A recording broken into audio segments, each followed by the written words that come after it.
यह कहानी कई अन्य कहानियों की तरह शुरू होती है, जहां सब कुछ बिखर जाता है और दुनिया का अंत हो जाता है। लेकिन इस बार इसका कारण सिर्फ एक चीज नहीं थी। यह कई संकटों का एक साथ आना था। एक महामारी, युद्ध, आर्थिक गिरावट और भोजन की कमी। लेकिन ये अशुभ संकेत ही सब कुछ नहीं थे जहां चीजें रुक गईं।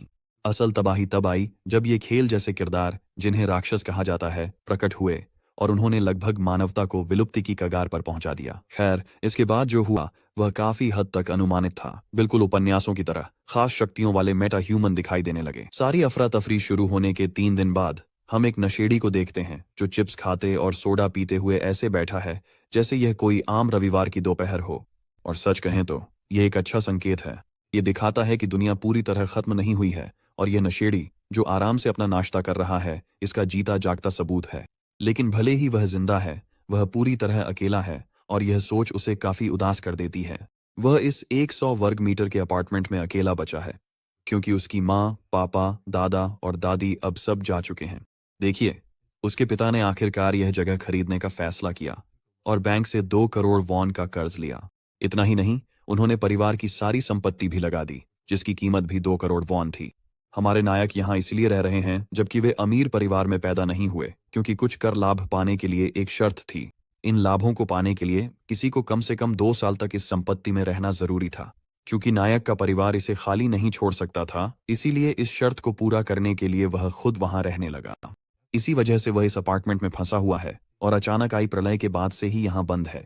वह अपने फोन को देखता है, इंटरनेट कनेक्शन नहीं है, जिससे वह और भी ज्यादा उदास हो जाता है। लेकिन तभी एक जोरदार गर्जना पूरे इलाके को हिला देती है। वह अपनी गर्दन ऊपर उठाता है और देखता है कि एक राक्षस आसमान में उड़ता हुआ सीधा उसके अपार्टमेंट की ओर आ रहा है। जैसे ही वह पास आता है, वह अपनी गंदी मुंह खोलता है, उसे निगलने के लिए तैयार। लड़का पूरी तरह से हैरान रह जाता है जब उसे एहसास होता है कि यह चीज उसे जिंदा ही खाने वाली है। लेकिन जैसे ही वह अंत के लिए खुद को तैयार करता है, कुछ अजीब होता है। वह अपने सामने देखता है और नोटिस करता है कि उसकी स्क्रीन पर एक सिस्टम नोटिफिकेशन चमक रहा है, जो बता रहा है कि एक ऐसा सब्जेक्ट अंदर आने की कोशिश कर रहा है जिसे अनुमति भी नहीं थी। जितना हैरान करने वाला यह लग सकता है, हमारा लड़का इस सिस्टम विंडो को देखकर बिल्कुल भी हैरान नहीं होता, क्योंकि यही डिफेंस मैकेनिज्म है जिसकी वजह से वह अब तक जिंदा है। लेकिन यही सिस्टम अब उसकी सबसे बुरी डरावनी रातों में से एक भी बन गया है। वह सब कुछ आजमाता है, दरवाजे पर वार करता है, जितनी जोर से हो सके लात मारता है, लेकिन दरवाजा खुलता ही नहीं है। दुनिया खत्म हुए 3 दिन हो चुके हैं और यही कमबख्त क्षमता उसे जिंदा रखे हुए है। लेकिन यही वजह भी है कि वह इस अपार्टमेंट में फंसा हुआ है। वह रात में चुपचाप बैठा रहता है, अकेला, अपने सामने चमकती सिस्टम विंडो को घूरता रहता है। इसमें लिखा है कि अल्टीमेट शट इन, घर से बाहर नहीं जा सकता। बिल्कुल, इससे वह बहुत चिढ़ जाता है। उसे इस झमेले में घसीट लिया गया है और अब उसे कोई बेहुदा सा खिताब दिया जा रहा है, जैसे कि यह कोई बहुत बड़ी उपलब्धि हो। वह खुद को बेबस महसूस करता है। अपनी स्थिति पर उसका कोई नियंत्रण नहीं है। अब उसकी सबसे बड़ी समस्या सामने आने लगी है और वह है उसके खाने पीने का सामान। कल से बिजली कट गई है और वह फ्रिज में रखी बची खुची चीजों पर ही जिंदा है। लेकिन ये भी ज्यादा देर तक नहीं चलेंगे और अब उसके पास सिर्फ कुछ पैकेट रामियोन ही बचे हैं। ठीक उसी समय उसकी सिस्टम विंडो में एक नोटिफिकेशन पिंग करता है, जो उसे बताता है कि उसने एक कैलिकिन का शिकार किया है और इस प्रक्रिया में काफी EXP भी कमाया है। इस वजह से उसकी स्किल लेवल भी बढ़ गई है। ये सुनकर वह आदमी पूरी तरह से हैरान रह जाता है। वह बाहर देखता है और देखता है कि उस राक्षस की निर्जीव लाश जमीन पर पड़ी है। तभी उसे एहसास होता है कि अब वही राक्षस उन कमबख्त गोबलिन्स द्वारा जिंदा खाया जा रहा है। उसके लिए यह मानना मुश्किल है कि उसने सचमुच आत्मरक्षा में उस राक्षस का शिकार कर लिया, वो भी बिना जाने समझे। इसी बीच सिस्टम उसे सूचित कर रहा है कि उसे एक नई स्किल मिली है और पास की लूट ने आवश्यकताएं पूरी कर ली हैं। अब लूट की गणना की जा रही है। तभी वह कई भयानक दहाड़ें सुनता है। वह नीचे देखता है और देखता है कि गोबलिन्स राक्षस का मांस खाने के बाद पूरी तरह पागल हो गए हैं। ऐसा लग रहा है कि जिस खाने पर वे जश्न मना रहे थे वह अब गायब होने लगा है और गोबलिन्स इसे अपने हाथ से फिसलता देखकर गुस्से में हैं। शरीर के गायब होने का कारण सिस्टम से जुड़ा हुआ है। इसके बाद सिस्टम बताता है कि लूट की गणना पूरी हो गई है और हमारे नायक को लगभग 2.2 मिलियन वॉन मिले हैं। ठीक उसी समय कमरे की लाइटें झपकने लगती हैं, यानी बिजली अचानक वापस आ गई है।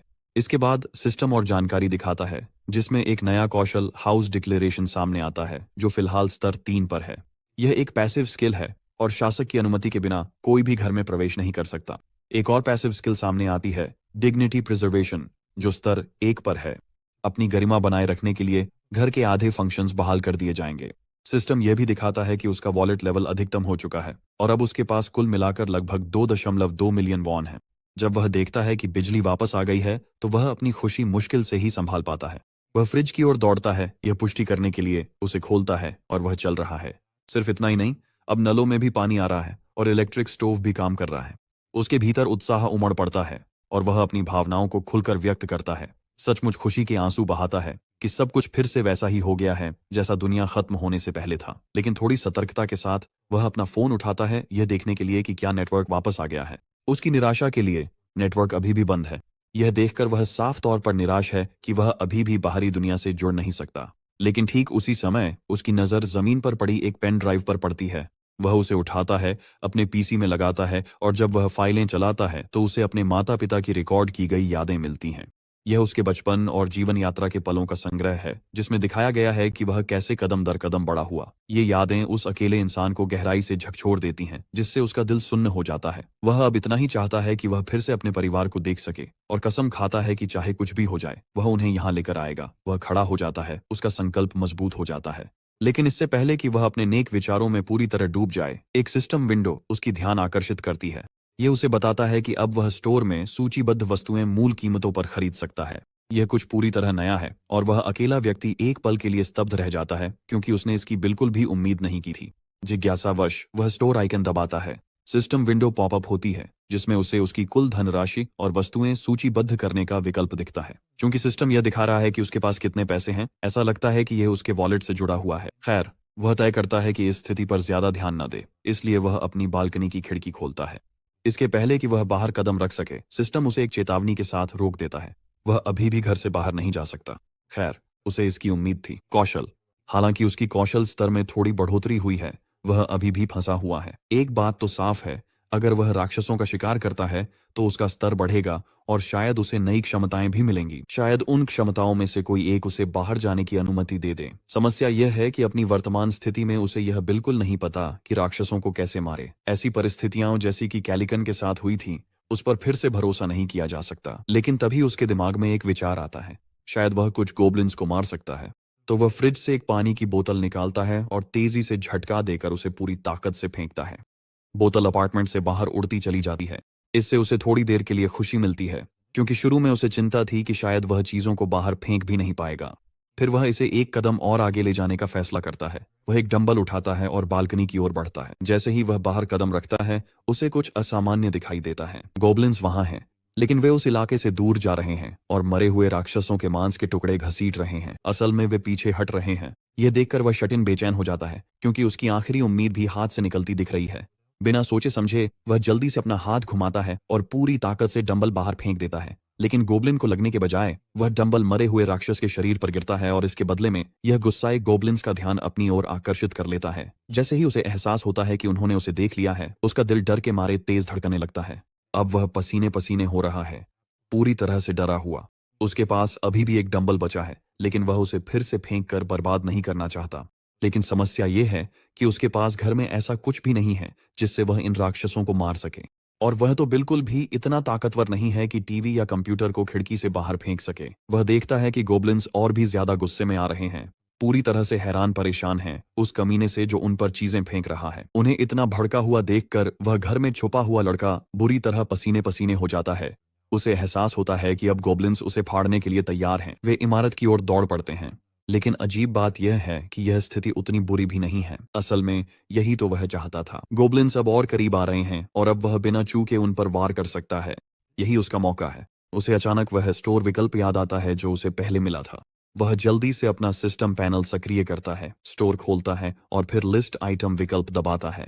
सिस्टम पूछता है कि क्या वह डंबल को लिस्ट करना चाहता है और वह सहमत हो जाता है। जैसे ही वह ऐसा करता है, सिस्टम डंबल को स्कैन करता है और उसने स्टोर में डंबल अनलॉक कर लिया है। अब वह लगभग 17,000 वॉन में और खरीद सकता है।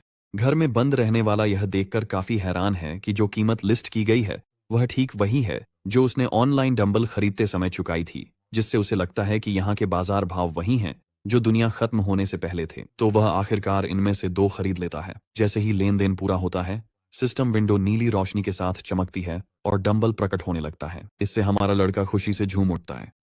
उसकी खुशी की चीखें उसके अपार्टमेंट के बाहर तक सुनाई देती हैं।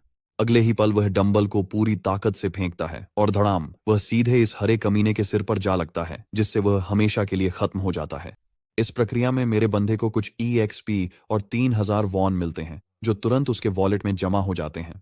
इनाम देखकर वह उत्साहित हो जाता है, जबकि नीचे मौजूद गोबलिन घबरा जाते हैं और हैरान होकर अपने गिरे हुए साथी को घूरते रहते हैं। हालांकि वे अपने साथी को श्रद्धांजलि देने का मौका नहीं पाते कि तभी वे देखते हैं कि एक डंबल उनकी ओर उड़ता चला आ रहा है।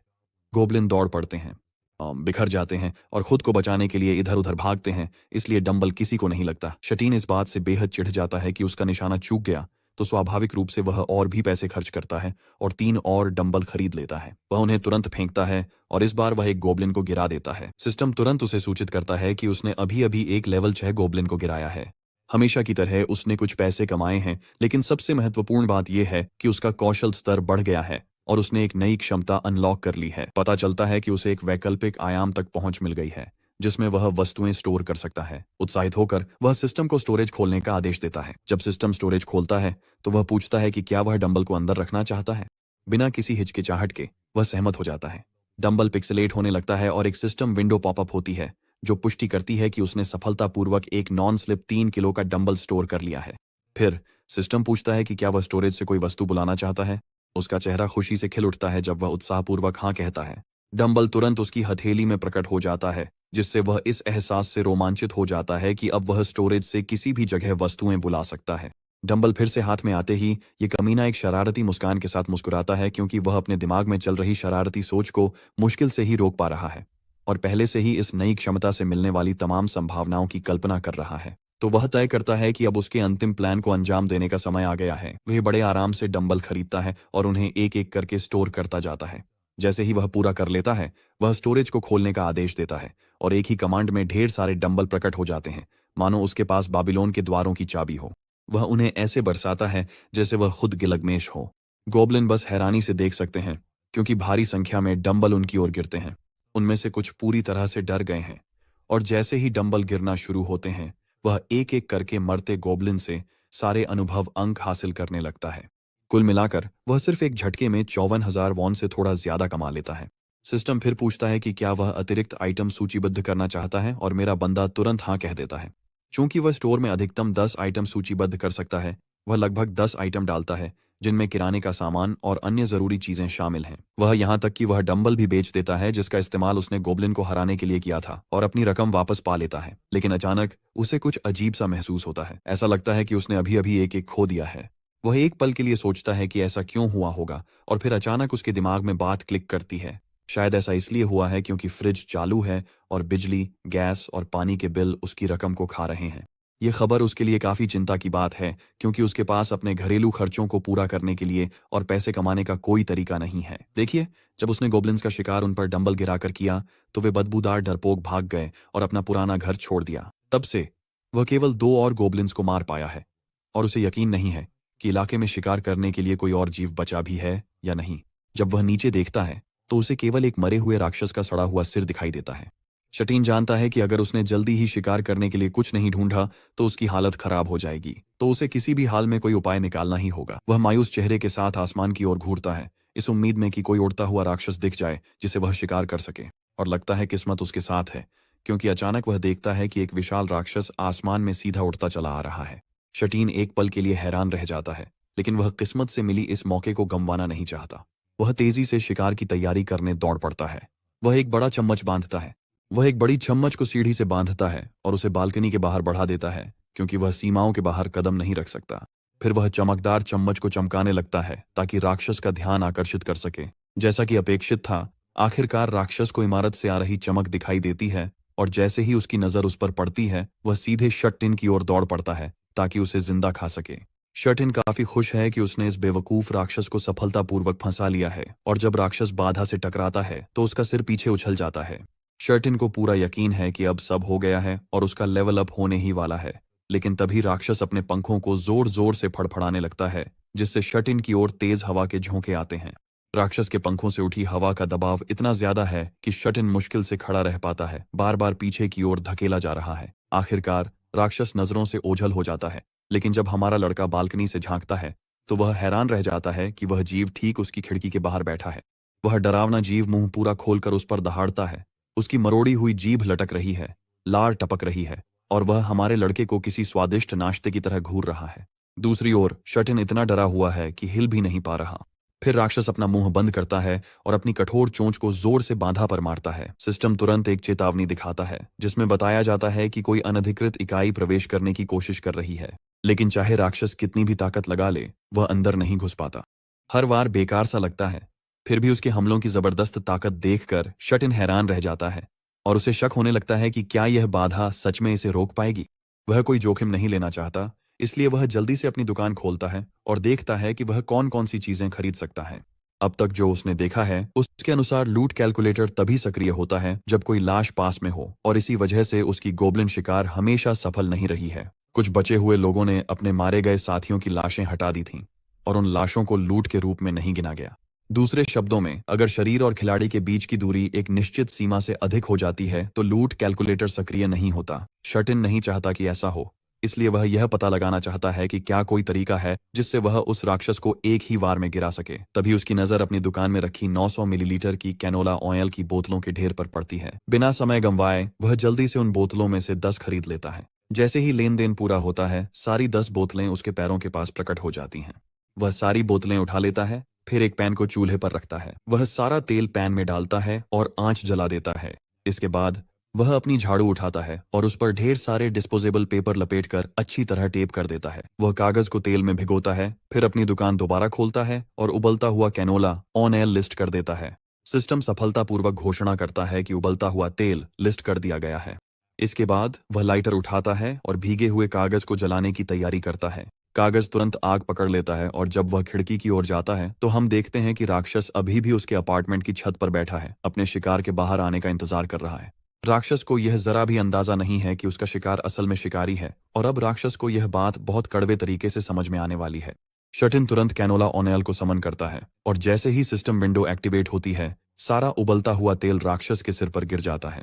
तेल उस पर गिरता है और राक्षस दर्द से चीखने लगता है, जो कि पूरी तरह से समझ में आता है। लेकिन दर्द यहीं खत्म नहीं होता, क्योंकि शटिन अब तापमान बढ़ाने के लिए तैयार है, वो भी शाब्दिक और वास्तविक दोनों ही मायनों में। तब जैसे ही आग तेल में भीगे राक्षस को छूती है, वह तुरंत जल उठता है। राक्षस की दर्दनाक, कान फाड़ देने वाली चीखें हमारे लड़के के लिए किसी संगीत जैसी हैं, एक जीत की सीटी जिसे वह लगभग सुन सकता है। आखिरकार राक्षस जमीन पर गिरने लगता है और उसे जिंदा पकते हुए देखना इतना भयानक है कि शटिन का चेहरा एक पल के लिए बिगड़ जाता है। जैसे ही राक्षस जमीन से टकराता है, उसकी पीड़ा का अंत हो जाता है। सिस्टम विंडो पॉपअप होती है। शटिन को एक कैलिकन को सफलतापूर्वक हराने के लिए बधाई देती है। उसे भारी मात्रा में अनुभव अंक EXP मिलते हैं, उसकी कौशल स्तर बढ़ जाती है और वह एक नई स्किल भी अनलॉक करता है। लेकिन यही सब नहीं है। सिस्टम शिकार किए गए राक्षस का भी पता लगाता है और उसे लूट के रूप में दर्ज करता है। जैसे ही लूट की गणना पूरी होती है, उसे 9 मिलियन वॉन से थोड़ा अधिक का इनाम मिलता है। इतनी बड़ी रकम देखकर शटिन पागल सा हो जाता है। वह अपनी आंखों पर विश्वास ही नहीं कर पाता। लेकिन इससे पहले कि वह इस झटके से पूरी तरह उबर पाए, एक और नोटिफिकेशन पॉपअप होता है जिसमें बताया जाता है कि आवश्यकताएं पूरी हो गई हैं और अब क्षेत्र विस्तार शुरू हो चुका है। अचानक पूरा भवन जोर जोर से हिलने लगता है, या कम से कम शटिन को ऐसा ही महसूस होता है। उसे अपने दिल पर एक अजीब सा एहसास भी होता है और उसकी दृष्टि फैलने लगती है। यह अजीब एहसास और भी तेज हो जाता है, जिससे उसका दिल और अधिक दर्द करने लगता है, जबकि उसकी इंद्रियां लगातार बढ़ती जाती हैं। एक समय तो ऐसा आता है कि वह सचमुच इमारत के अन्य अपार्टमेंट्स के अंदर देखने लगता है, जहां उसे एक जीवित परिवार मिलता है जो उसे पूरी तरह से हैरान कर देता है। उसने कभी सोचा भी नहीं था कि उसके अलावा यहाँ कोई पड़ोसी भी रहते हैं। अचानक उसकी आंखों का रंग बदल जाता है। किसी कारणवश अब वह लोगों को देख सकता है। उतनी ही तेजी से वह सामान्य हो जाता है और अपने आसपास की चीजों को वैसे ही देखने लगता है। फिर सिस्टम इन अप्रत्याशित पड़ोसियों को पेश करता है। पहले वयस्क हैं चोई ह्युंग जून, जो अपने 30वें दशक के अंत में एक पति हैं। दूसरी वयस्क हैं पार्क हे वोन, उनकी पत्नी, जो भी अपने 30वें दशक के अंत में हैं। दोनों की 2 बेटियां हैं, चोई नायोन, उनकी 6 साल की पहली संतान, और चोई सियोयून, उनकी 3 साल की दूसरी संतान। सिस्टम आगे बताता है कि ये लोग उसके क्षेत्र के नागरिक बनने की आवश्यकताओं को पूरा करते हैं। ये उससे पूछता है कि क्या वह उन्हें नागरिकता देना चाहता है। शटिन स्पष्ट रूप से निश्चित नहीं है कि उसे उन्हें नागरिकता देनी चाहिए या नहीं, या अगर वह नहीं देगा तो क्या होगा। सिस्टम तुरंत जवाब देता है कि जिन्हें नागरिकता नहीं दी जाएगी, उन्हें घर से बाहर निकाल दिया जाएगा और वे राक्षसों के हमलों के प्रति असुरक्षित रह जाएंगे। इस कठोर सच्चाई का सामना करते हुए शटिन सही रास्ता चुनने का फैसला करता है। स्वार्थी होकर अकेले रहने के बजाय वह एक उदार मकान मालिक बनने का फैसला करता है। जैसे ही आदेश दिया जाता है, सिस्टम घोषणा करता है कि चोई ह्युंग जून, पार्क हे वॉन, चोई नायोन और चोई सियोयून सभी को नागरिकता दे दी गई है। शुडिन को इस बात से काफी अच्छा महसूस होता है क्योंकि हो सकता है कि उसने नागरिकता से जुड़ी अन्य क्षमताएं भी अनलॉक कर ली हों, इसलिए वह जांचने का फैसला करता है। तभी सिस्टम उसकी नई क्षमता की घोषणा करता है जिसे अल्टीमेट आइज के नाम से जाना जाता है। लेकिन शुडिन अभी पूरी तरह संतुष्ट नहीं है, इसलिए वह सिस्टम को स्कैन करने की कोशिश करता है कि कहीं नागरिकता से जुड़ी और कोई चीज तो नहीं है। सिस्टम एक नई सूचना फ्लैश करता है जो एक कौशल से संबंधित है जिसे रूलर की घोषणा कहा जाता है। यह एक पैसिव स्किल है। यह कौशल यह सुनिश्चित करता है कि शासक की अनुमति के बिना कोई भी घर में प्रवेश नहीं कर सकता। वहां एक आइकन भी है जिसे नागरिकता प्रबंधन कहा जाता है। शुडिन तुरंत इसे एक्सप्लोर करने का फैसला करता है क्योंकि यही वह चीज थी जिसे वह ढूंढ रहा था। जब वह इसे खोलता है तो देखता है कि सभी 4 नागरिकों के नाम उनके शक्ति स्तर और विश्वास स्तर के साथ सूचीबद्ध हैं। लेकिन जो बात उसे सबसे ज्यादा चौंकाती है वह यह है कि वह 600 नागरिकों तक को रख सकता है। 600 कोई छोटी संख्या नहीं है। ये वाकई हैरान कर देने वाला है। वह नागरिकों में से एक के नाम पर क्लिक करता है और उसके बारे में सारी जानकारी देखता है, यहां तक कि उनके अनुभव, वितरण दर और पैसे के वितरण दर का भी डेटा है। उसे 2 विकल्प भी दिए गए हैं। वह नागरिक को कोई कार्य सौंप सकता है या फिर उसे अपनी सीमा से बाहर निकाल सकता है।